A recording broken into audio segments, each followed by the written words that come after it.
তোমরা এরকম লাউ দিয়ে ডাল করতে চাও? চলো আমার রেসিপিটা একবার দেখে নাও। হ্যালো বন্ধুরা, আজ আমি তোমাদের খুব সিম্পলভাবে একটি রেসিপি করে দেখাবো, লাউ দিয়ে ডাল। আমি আধ কাপ মুসুরির ডাল নিয়ে নিয়েছি, আর এদিকে লাউগুলো কেটে নিয়েছি। এবার ডালগুলো আমি সেদ্ধ করে নেব।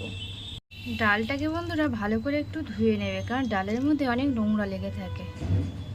এটা ফুটে গেছে, এবার আমি লাউগুলো জলে দিয়ে দেবো।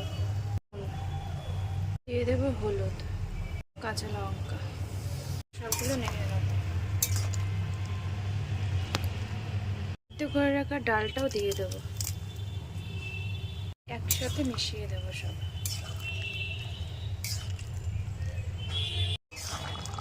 লাউটা এবার সেদ্ধ হয়ে গেছে, এবার আমি নাবিয়ে সম্বারটা দিয়ে নেবো।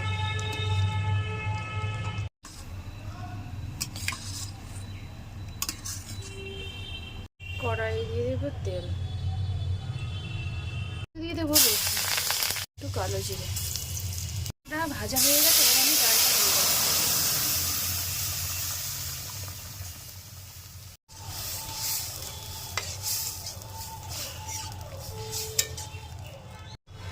ডালটা কত সুন্দর গাঢ় হয়েছে। ডাল আমার কমপ্লিট। তোমরা লাউ দিয়ে ডাল রান্না করতে চাও? চলো আমার রেসিপিটা দেখে নাও।